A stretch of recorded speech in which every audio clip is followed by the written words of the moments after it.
Let's call this meeting to order. Can we do the roll call starting with you, Kevin? Just say your name into the mic. And Yeah. Kevin Larson.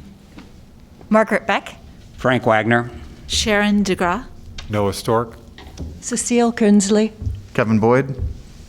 And I'd like to say I was told by the IT people to just go ahead and move the mic as you need to make sure that you speak into it. Okay. Item C, public discussion, anything not on the agenda. Seeing no one from the public, I'm going to move on to item D, certificate of appropriateness. The first one is at 812 Church Street. Yes, so 812 Church Street is in the Goosetown Horseman Conservation District. This is the house as we see it right now. It does have a synthetic siding on it. The house was built at an earlier date, and then there was a fire, and it was rebuilt after, I believe, 1933. Sorry, let me. Yeah, likely dates to about 1900. It was just a one-story. Here is the 1926 Sanborn fire insurance map image, showing it as a little one-story cube with a bump out. The 1933 shows it a slightly deeper cube with no bump out, but we do think it was likely rebuilt on the same foundation. And they obviously added a porch to match their neighbors because here they had no porch. This house, as you can see from the aerial view, we have that cube from after the 1931 fire and the front porch. It also has an addition on the back that is a one-story addition with a gable roof and a small bump out on the back of that. This project has multiple aspects. The owners are looking into potentially removing the metal siding in the future and repairing the wood siding in the front portion of the house. Likely there is not another siding underneath the 1978 addition, but as part of that project and some other things they want to do, most of this project involves changing some of the openings in the 1978 and the little bump out, as well as stuff about the deck. So currently there is a rear deck and a ramp. The bump out has the exterior door. There's a small kitchen window. Part of the proposal is to remove the door from the bump out so that they can make this into a bathroom on the first floor. There's not currently a bathroom on the first floor. And so they would put a window that would match the proportions, basically, of some of the historic windows in the front portion of the house. They do propose to put a sliding door in this location. Sliding doors can be allowed by exception on properties in a conservation district by the commission. There have been some times that we have allowed that. That is what the owners would prefer to do, and staff recommends that this could be approved partly because of the fact that we're already talking about being on the back of a 1978 addition. We're in a conservation district, and this house is also very far up the hill from the street and the sidewalk in the area around it. In addition, this is the west side. So as I marked in the packet, if you kind of draw a line down here, this is the front portion of the house. This is the 1978 addition. There is a sliding window in the kitchen that they propose to replace, change the size of the opening and the orientation from horizontal to vertical, and put a double hung window in that location. In addition, I didn't know this at the time of the staff report, but it has been discussed with them since then.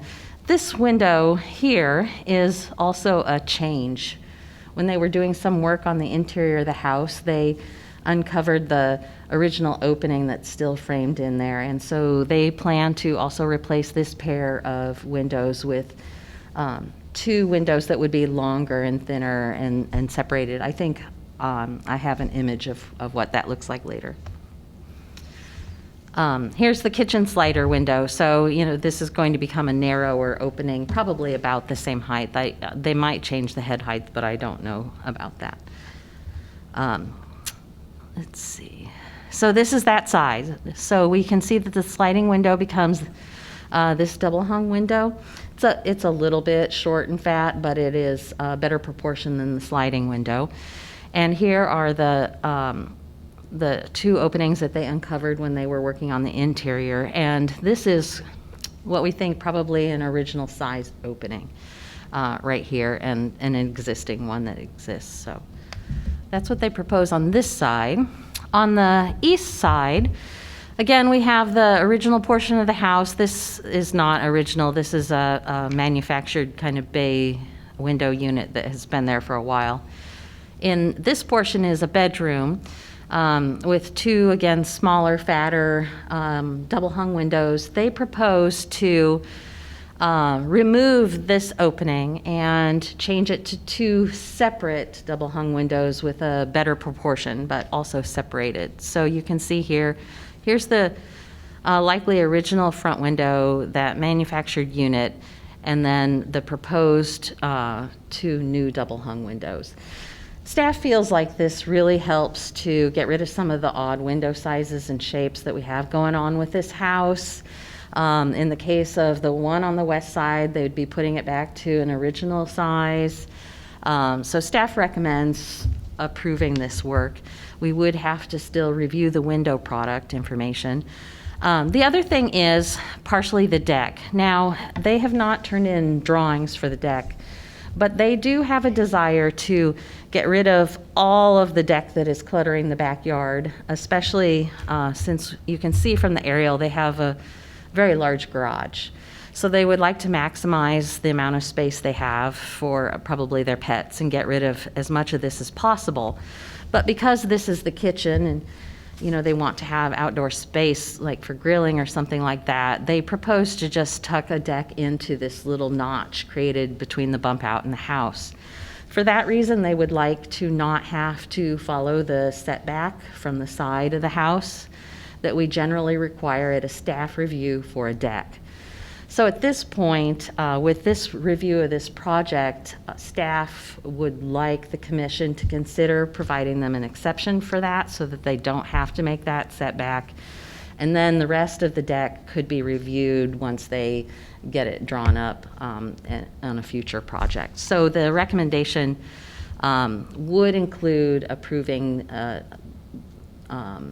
not requiring the 8-inch setback on the side of the house. Otherwise, so it would be the window and the door product. For a sliding door, if that is approved, it would need to be a wood or fiberglass or something like that. And then approval of the deck drawings. And that's it. Great. So I feel like we're going to move, any clarifying questions for Jessica? Just one quick question. In that bedroom, do they need to make sure that's egress windows or casements? Oh, yes, I'm sorry. You're correct. One of them will be a casement window. They'll both be the same size, and Yep. it'll have the mutton bar. They're going to put the casement in the location furthest towards the back. Yep. So in this location right here. Yeah. It did come up, I'm sorry. Right. Any other kind of clarifying questions? If not, we'll, Just a question, out of curiosity, could we go back, those two windows on the far left, do they have to be that close together, or could they be two separate windows? These are original windows, so they'll Oh, just... they are, okay. They'll just remain. They're not doing anything to those. And they do appear to be the original windows, wood sashes and everything. Okay, and then the one to the right of it, is that a casement, a bump out window, or what? Why? Yeah, that's that manufactured unit that is in right here. Oh, okay. So basically what they're doing is separating the two windows that are not original. This is part of the 1978 edition. So they're separating them, obviously so that they have a space between them for a bed, I'm assuming. And then they will also have a sill that's lower, because if we were to align, the sill on the front windows is about down here. So they are going to get a standard window size. They're not going to get a custom window size, so they're not going to exactly match the front windows, but it will approximate them more. the head will be in the same location. All right, any other clarifying questions before we move to discussion? I'm going to do you don't have any members of the public here, so we can, just as a reminder, after we did our last trainings, we have to have a motion on the floor before we discuss, so if someone could make the motion, we can discuss and amend if we need to, but we have to have the motion first. Okay. De Gras, I move to have the discussion for the project at 812 Church Street. Sorry, we just approved, it should be just that motion. Okay. Make the motion that you'll vote on. Okay. I make a motion to approve the project at 812. Oh, okay. I move to approve a certificate of appropriateness for the project at 812 Church Street as presented in the application with the following conditions. Window and door product information is approved by staff, and deck drawings are approved by staff. Second, Wagner. All right, any commission discussion? The purpose of the not having the setback on the deck is just because there's not much space otherwise, is that? Yeah, they're also a little concerned. It kind of starts to drop off a little bit, and they're not sure. They might do a retaining wall. They basically want to try to get as much space as they can while keeping it kind of tucked into that It doesn't go location. past the edge of the house, it just No, goes to the edge of the house. right. Okay. And our guidelines would have it set in 8 inches from the corner. Yeah. Just to help make it Yeah. more difficult to see. Yeah. And yes, they want to align with the edge of the house instead. Yeah. I'm fine with that. I just wanted to make sure that we're not going kind of past the edge of the house. We've approved it a couple times. Yeah. Yeah. Yeah, I think it makes sense. I just was trying to understand Yeah. the reasoning and then making sure I understood how far we were going. All right, any other questions, discussions? All right, I guess we're ready for a vote. All in favor of the motion, say aye. Aye. Aye. Any opposed? All right, the motion carries. On to the next certificate of appropriateness. This is 1101 Kirkwood Avenue. So this is the Samuel J. Kirkwood House. It's a local historic landmark. It's here. No, Kirkwood. Summit is here, just down the street a little bit. This is kind of the current incarnation of the house. This is a photograph from the 19-teens. I thought I'd just talk briefly, but not very long because it's so hard to see, about some of the changes in this house because they're complicated and we don't have a lot of information. So looking at this again, we're going to see changes to the porch, to the front window, actually to some of the other windows as well. Notice that there's a chimney here. So there's not a chimney here. There's a chimney over here instead that no longer exists. There is a projecting bay window that no longer exists. Instead, it's 2 separate windows. All of this trim is gone, as well as the paneling below. This window is basically a floor-to-ceiling window that is also no longer has the paneling below. This porch, as you can see, we have a column over here, which means that this porch wraps around the side of the house.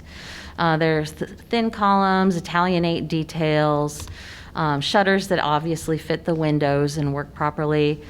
One interesting thing is that they had created, even by the 19-teens, this kind of entry vestibule. All I can assume is that it was cold there, and so they created a place to walk into the house. I'll go back to this image.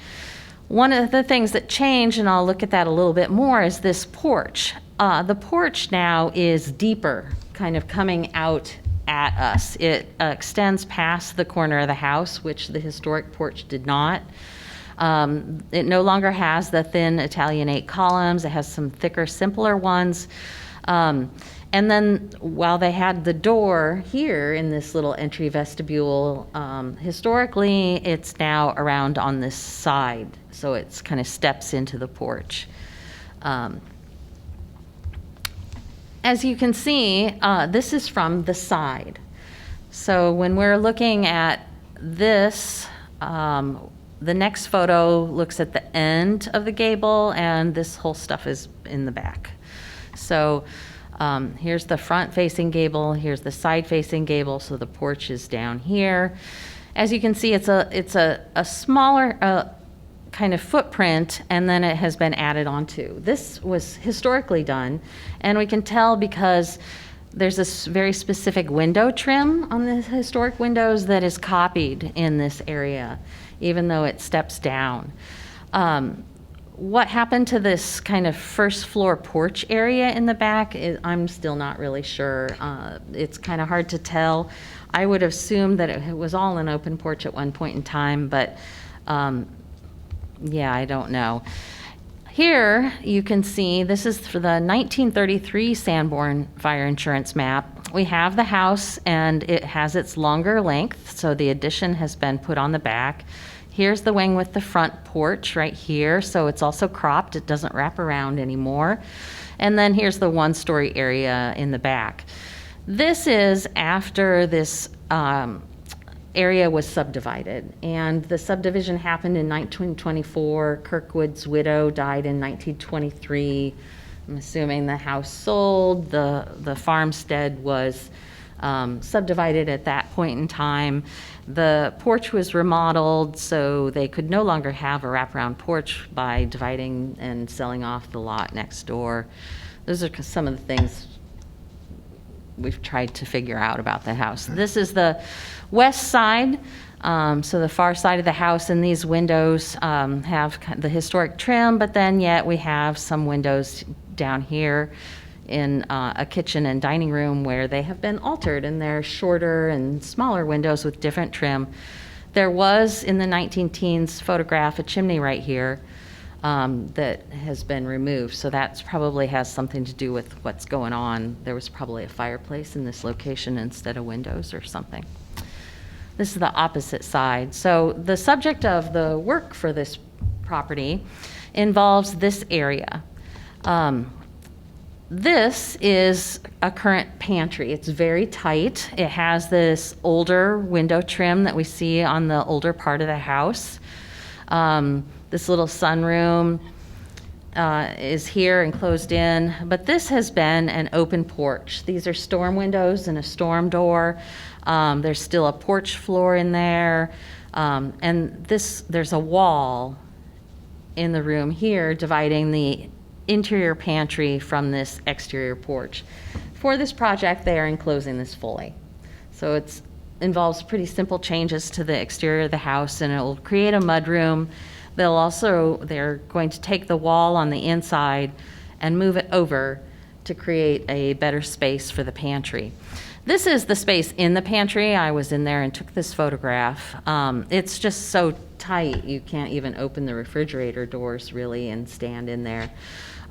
Plus, the door to that open porch is in the side wall here. It's very inconvenient. So this is the proposed plan. The wall that is really in this location, this wall, will be moved over to provide more room. And then they will create an opening between the kitchen and the new mudroom right here. Currently, in this location, there are windows that exactly match exterior windows over here that we looked at on the outside. And they propose to move those windows to this location in order to have more windows. And so I'll show you both of the renderings. So this is the area of the mudroom, and they propose to simply put in a door. This is where the wall was. This is where the wall will remain. The trim on the exterior will remain, so we're not going to change how it looks on the outside. The original window will remain as well. We looked at the idea of putting both a window and door here, and it's just not going to work. It's too tight. So staff does not recommend going in that direction, but instead going with this one, it would be a 3/4 light or half light door. On the back, the south side, this is currently what we have. We have an a single window drawn here. On the inside, there's a chimney, so the chimney runs right here. And then there's actually some really great cabinetry that I did not photograph that's right there too, and it will That was a remain. In fact, here in the plan, built-in cabinetry, that's it right there. It's spectacular. So they're proposing to take those two windows that are inside the house right now and put them in this location. And if we need to go back, they will exactly match these windows because they're from the same era. They were just installed in the open porch instead. Here's the inside. See, look, you can't see the cabinetry, huh? It's just past here's the chimney, and it's on the other side. Anyway, so this is what the windows look like. They're from the, probably the 20s or 30s. They might be as late as the 40s, depending on when this was remodeled, but they would match what's going on. So since the window is just one that's moved from in between the kitchen and that little exterior porch, the only product that would need to be approved with this is the door itself. Great. Any clarifying questions? I had a question. It looked, and with the picture where you have the new window with the door, it almost looks as though the window is wider than the door. Is that an optical illusion or? Here? No, Oh. that one. I don't know. I'm not sure. I was standing there when they measured the window for sure, and maybe it shows in the plan. It should have the window size on that plan. Who's at the bottom? It looks like it's a good 44-inch rough opening probably there. So Doors it at is. 36, yeah. On the Yeah, other- and a 36 door. So yeah, the door is smaller. Seems a bit awkward, but oh well. Other questions for Jessica? All right. There's no members of the public here to speak, so if you can put up the motion. Wagner moves to approve a certificate of appropriateness for the project at 1101 Kirkwood Avenue as presented in the application with the following conditions. 1, door product information is approved by staff. DeGraw, second. All right. Commission discussion?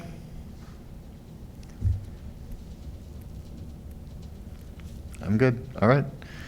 All in favor, say aye. Aye. Aye. Any opposed? All right. On to item E, report on certificates issued by chair and staff. Okay, I'll go through these. We have 427 Brown Street located here. This is a non-historic porch railing, but it's rotting, and so it's being replaced.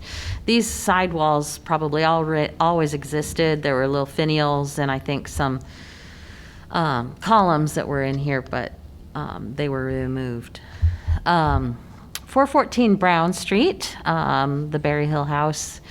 This has one window. I think it's back here on this low portion right here. The sill is just rotted, and so it's being replaced with new cedar or something.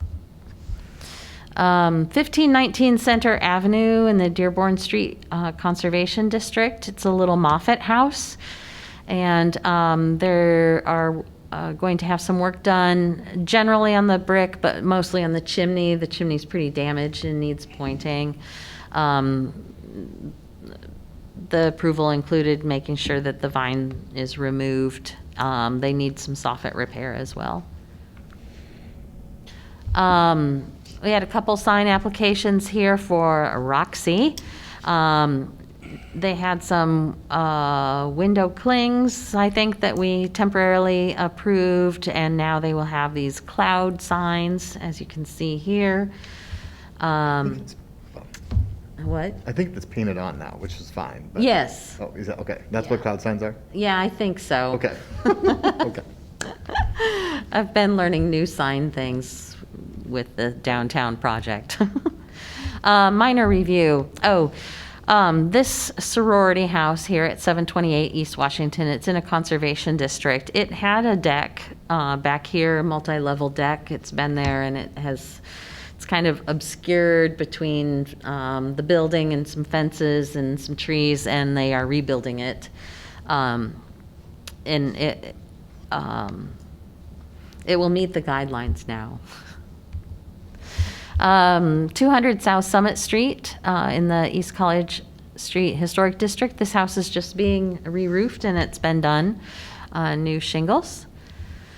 This small Cape Cod in the Clark Street Conservation District at 531 Clark has actually a big 2-story addition on the back, and a tree fell on it, as you can see from this photo, damaging it as so.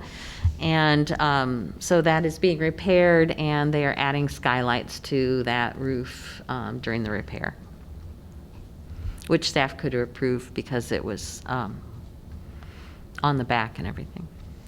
This is the other sign. So the Roxy will also have this projecting sign looking like this and mounted like this on the Martinis building, the College Block building.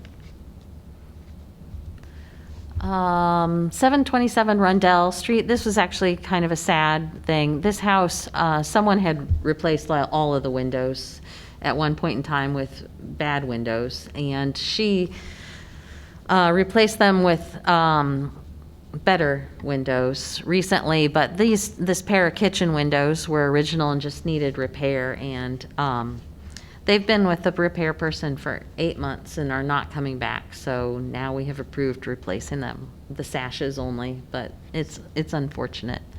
Is it the Why are same? they not Why are coming they not? back? Yeah. There's no communication anymore. Is it the same? We had a. No. Okay. We had a, We had a lost window from another repair person, yes, we did. Yeah. but not the same. No, not the same person. Yeah. That isn't anything that the commission could mediate? No, I actually know the person very well, and no communication with anybody. It's Well, we don't- unfortunate. Sounds odd. We had a couple intermediate reviews. Oh, this one. So unfortunately, this was a project where this porch was being replaced without a permit during COVID lockdown, and the realtor was selling it, and it was a condition they needed to do it, but they were doing it without a permit. And so we were pushed to approve it quickly, and there would be a pier that we would have said needed to belong here if we had time to review it properly, and it was never put in, and now they have noticed inside that as this sinks, it's falling away from the house, and so that pier will be put in. What happened is this house, had a little step back at this point in the front porch, and similar to the Kirkwood house, they made an entry vestibule by just on the first floor, not above, but just right here, it now has a flat front instead of a step back. So they enclosed this portion of the porch and did not put any support under there except for a 4x4 post. And that had been done long ago. That had been done right before the formation of the district happened. And it had been apparently okay until recently. So a new porch pier matching all the others will be installed there. All right. Next is the consideration of the minutes from the October 14th meeting. Any amendments? All right, if not, entertain a motion to approve the minutes. Beck moves to approve the minutes. DeGraw, second. All in favor, say aye. Aye. Aye. Any opposed?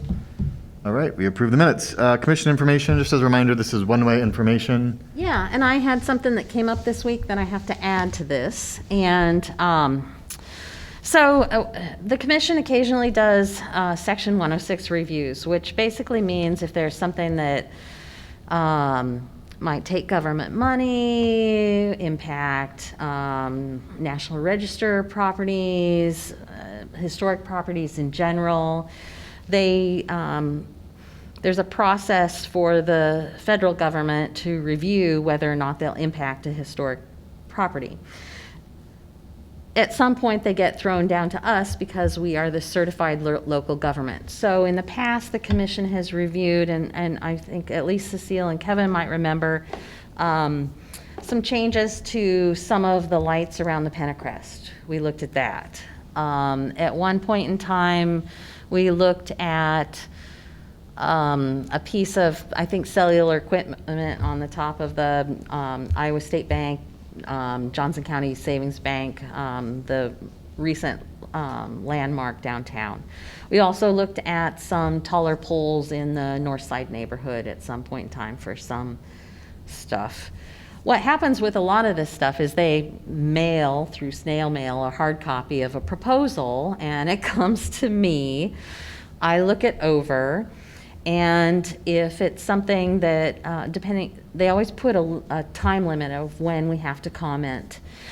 And for instance, we got one this summer that involved changes to the Cupula on City High School. And so I said, hello, we would need to discuss this. You know, there was a project historically that had proposed this that was changed and not allowed to go forward because the City High Cupula is a historic part of our community. And so once they found out about this, knew that we would need to review it and more time, and that we would likely think that this was altering a historic property, they actually they changed it, so they're not doing it. So it never came before you because we kind of looked at it first. This one was sent to me, and I got it on Tuesday. We have 30 days to respond, which I believe is probably about the day of our meeting, which would be tight. I want to talk to you about it and tell you what I would say about it. I think it's not problematic. If you want to discuss it in a meeting, we could just put it on that agenda. I would likely tell them we'll need more time just so it's not so tight responding. It was also published in the Press Citizen yesterday to comment on it if people wanted to, but again, I don't think it's a big deal. So it does involve adding some cellular equipment for tailgating, I'm assuming, around Kinnick Stadium. So here we have Kinnick Stadium, and there are two parts to the project. The part one is replacing an existing wooden pole with a new wooden pole and attaching some equipment to it. And it is within the Melrose Historic District that's listed on the National Register of Historic Places. It is not a local historic district. And the property in question is not one of the local landmarks that we do have in that neighborhood. So this is the location for part one on this corner. And they've provided, these are part of what they have provided. I can't tell what I'm looking at. This is a map, an aerial that they've kind of faded out so it's harder to see. They're pointing to this. They kind of want to show you, like, here is a house and its shadow. What they allow this can show you is that here is the pole and its shadow extends to here. And they're just kind of showing that to you, Just, basically. what's that cross street? It's Melrose and Melrose Place? Uh-huh. Okay. I'm just going to pull up my own little map. 'cause I So don't know here's what the it is. map of the historic district, and this is where that pole is. This is their image of that pole. Now, as I said, there's two parts to this project. This is a new pole, and they say that the height of this pole at the top will be 39 feet.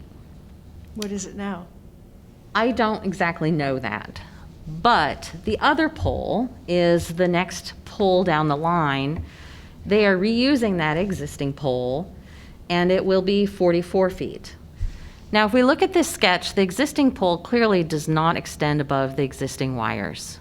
Here, they're showing this is where the wires are, and there's a little bit of extension on the top of the pole. So I'm assuming that the difference in that 4 or 5 feet might be this. I'm assuming that it's roughly within a few feet of the existing pole height.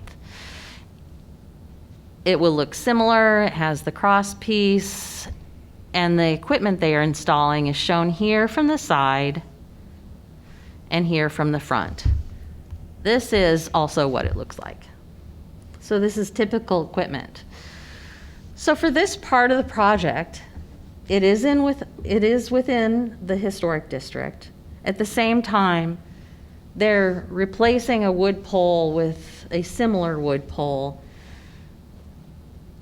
Staff's comment for this would be that acknowledging the fact that it's in a historic district, but it does not have an adverse impact on the district and the historic properties. It's just another wood pole with some equipment mounted on it. So then we have the existing pole. So we had one here, and now we have one over here. This is again showing kind of that faded out image of it. We have the existing pole in this location with its shadow. Is that Triangle Place? Is that the street? Yes. So again, it's right outside the historic district. So we have one pole over here. It actually leads to a power to a pole that's right here that exists already too. I can't see what your cursor is pointing at. I Oh. haven't been able to all evening, but at this Here, I point, can it show you. seems important.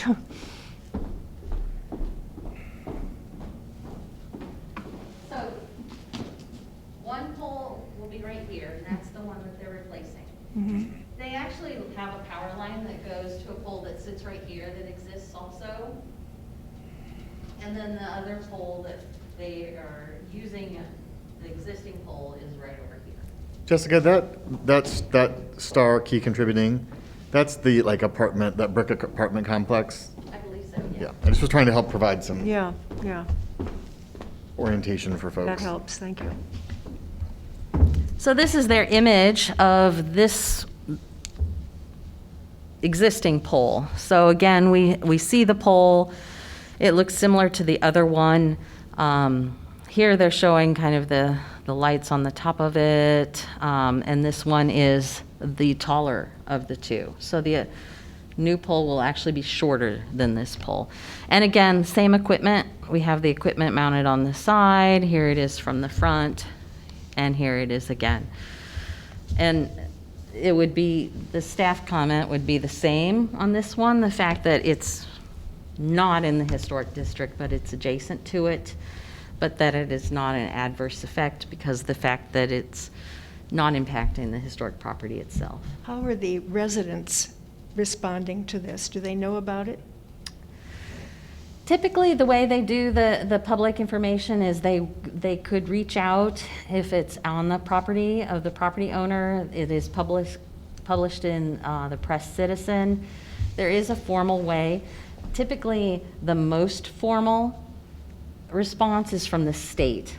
So we typically give a response where we provide a comment not only to the people who are putting forward the work, U.S. Cellular or somebody, I believe. U.S. Cellular. And we send our comment to the state.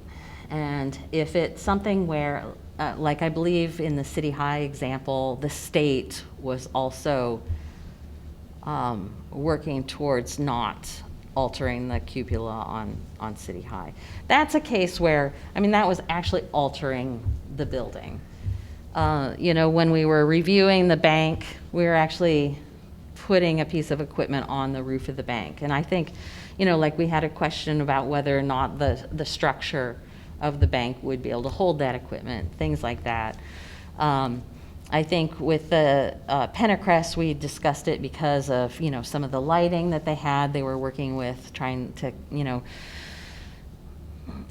work within the language of the lighting system that they had around the university and stuff like this. And staff just feels that it's a pole.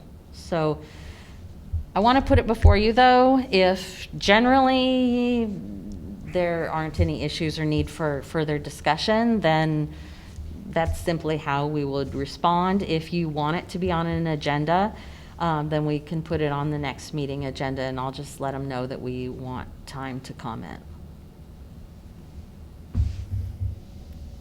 What do folks think? I think it looked okay. Yeah, I don't know that I need to comment anymore. Looks fine. Okay, I Okay. think we've got a collective. Yeah, that's all I needed on that. It's the kind of thing where I try to bring them before you when we have, when we can, and this just didn't seem like we needed to delay them. And so that's why we did it this way. Great. I had 2 items for the commission information, if you're done. Mm-hmm. One, I was just going to remind folks that Mrs. Kirkwood, long after her husband died, came out in favor of women's suffrage very early when there was a movement to try to get that passed. Anyway, just a little side note because we were talking about her, and I thought was a interesting note of history.